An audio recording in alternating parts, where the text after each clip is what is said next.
All right, Lowry's. So, human truth, people often eat the same things over and over again. It's true.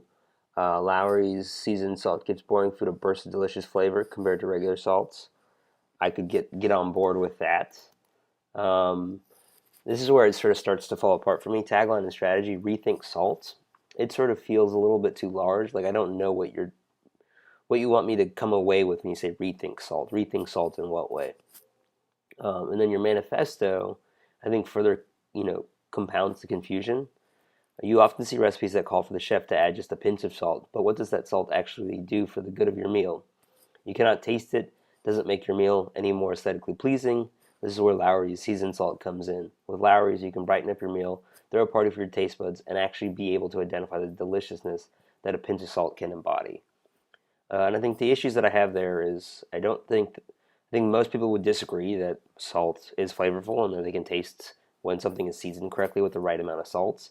And then it sort of feels odd that you're talking about aesthetics here, where when you're talking about your product truth, aesthetics doesn't really come into play. The whole idea behind your campaign, when I read this, is that salt is sort of the same thing over and over again.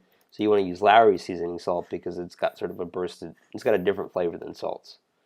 Um, so that when I get to your print, um, again, like it just continues to not make sense. It doesn't really emanate from this. Like if I read this right up, the print ads features fictional characters and meals that they are well known for. By saying that the character uses Lowry's salt on their food, it is showing the audience that Lowry's can be used in a wide range of ways.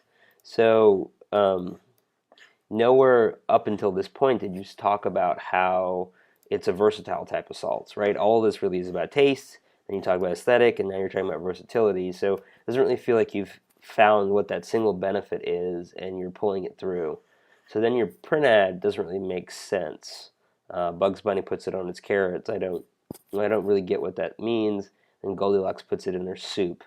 And also because these are already such loaded references, like I'm trying to find meaning where there might not be meaning.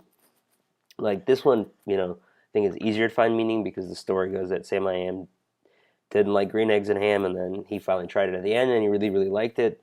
So that I'm trying to sort of bring that in when I'm thinking about salts and how maybe if he'd used Lowry's, it would help him like green eggs and ham.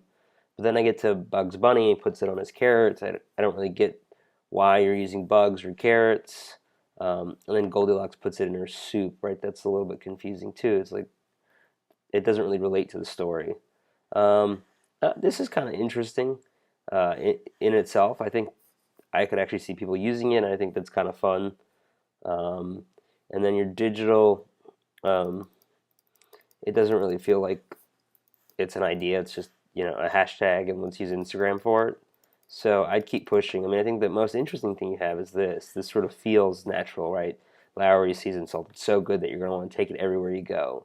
But the rest of this stuff sort of feels all over the place. It doesn't really feel like you've honed in on a single benefit and you're trying to sell a single idea.